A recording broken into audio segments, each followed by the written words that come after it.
Friends, સવારનો નાસ્તો તો હંમેશા દમદાર હોવો જોઈએ. તમને પણ સવારે બ્રેકફાસ્ટમાં ભાખરી, પરાઠા, થેપલા એવું ભાવતું હોય તો આજે આપણે એક બિલકુલ નવી જ રીતે ભાખરી બનાવીશું, જે ખૂબ જ સ્વાદિષ્ટ તો બનશે જ, સાથે સાથે પૌષ્ટિક પણ છે અને લાંબો સમય સુધી તમને ભરપૂર એનર્જી આપશે. આ ભાખરી તમે પિકનિક કે પ્રવાસમાં પણ સાથે લઈ જઈ શકો છો. તો 2 વાટકી ઘઉંનો રોટલીનો લોટ ચાળીને લીધો છે. 1 ટીસ્પૂન મીઠું એડ કરીશું. તો મિક્સ કરી લેવાનું છે હાથેથી. તો અહીંયા ઘઉંનો રોટલીનો લોટ ચાળીને લીધો. તમે ઘઉંનો કકરો લોટ પણ લઈ શકો છો. તો 4 ટીપડી તેલ નાખીશું મોણ માટે. મિક્સ કરી લેવાનું છે હાથેથી. તો ઘઉંના કકરા લોટની ભાખરી આપણે પહેલાં જોઈ ચૂક્યા છીએ અને આ અલગ છે, તમે ખાસ જોજો. તો સારી રીતે મિક્સ કરી લેવાનું છે હાથેથી અને આ રીતે જો બરાબર મુઠ્ઠી વળે તો બરાબર મોણ પડ્યું છે.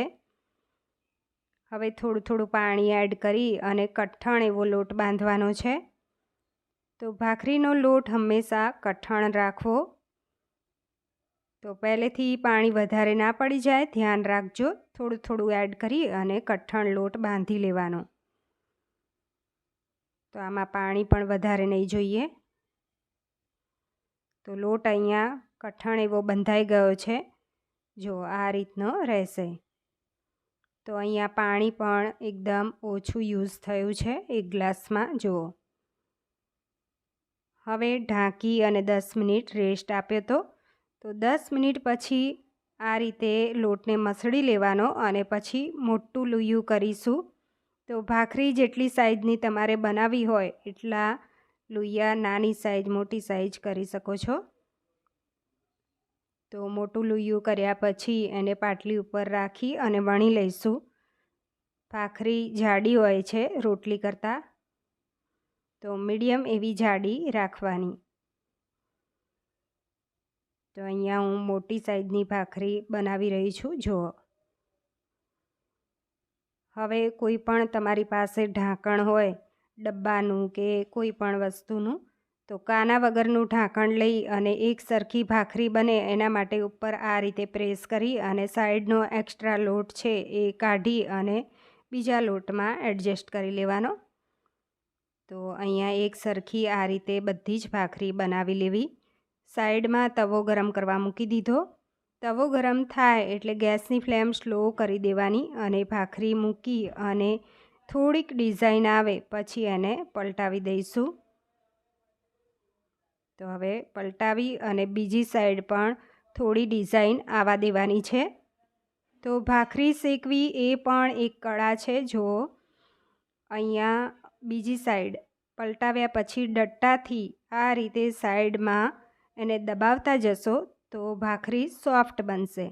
અને જો તમારે ભાખરી ક્રિસ્પી એવી જોઈતી હોય તો આ રીતે શેકવાની, ઘસીને શેકવાની, તો ભાખરી ક્રિસ્પી બનશે. તો બીજી સાઈડ પણ શેકાય પછી બીજી સાઈડ આપણે ફરી શેકી લેવાની છે. તો અહીંયા કપડાથી પણ, તમારી પાસે લાકડાનો ડટ્ટો ના હોય તો આ રીતે કપડાથી પણ દબાવીને શેકી શકો છો. તો હવે બીજી સાઈડ પલટાવી અને શેકી લેવી. તો બધી જ ભાખરી આ રીતે શેકી અને ઉતારી લઈશું. હવે ખાસ જોજો, તો આ ભાખરી અહીંયા તૈયાર છે. હવે એને આપણે નિશાન આપવાના છે. તો આ રીતે ચીપિયાથી થોડુંક હલકું એવું પ્રેસ કરવાનું. તો અહીંયા ચીપિયાથી તો આ રીતનું નિશાન આપીશું થોડા થોડા અંતરે. તો આ રીતે ભાખરી બનાવીને ખાવાની ખૂબ જ મજા પડશે. હવે ક્રોસમાં નિશાન આપીએ. તો શક્કરપારાની જેમ એને આ રીતે નિશાન આપી દેવાના. તો અહીંયા નિશાન થઈ ગયા છે. જુઓ, હવે આની ઉપર તમારે મેથીઓ મસાલો નાખવો હોય અથવા તો લાલ મરચું પાવડર છાંટવું હોય તો છાંટી શકાય છે. તો અહીંયા લાલ મરચું પાવડર અને થોડુંક મીઠું નાખીશું. તો આ રીતે વડું બનાવીને તમે સવારે બ્રેકફાસ્ટમાં લઈ શકો છો. ઉપરથી થોડું મીઠું અને હવે આ ઘી લીધું છે, દેશી ઘી. તો ઘી થોડું વધારે હોય તો જ મજા આવે. તો આ રીતે ઘી એડ કરી અને એને લગાવી દેવાનું છે. હવે જો અહીંયા એકદમ ટેસ્ટી એવી ભાખરી તૈયાર થઈ ગઈ છે.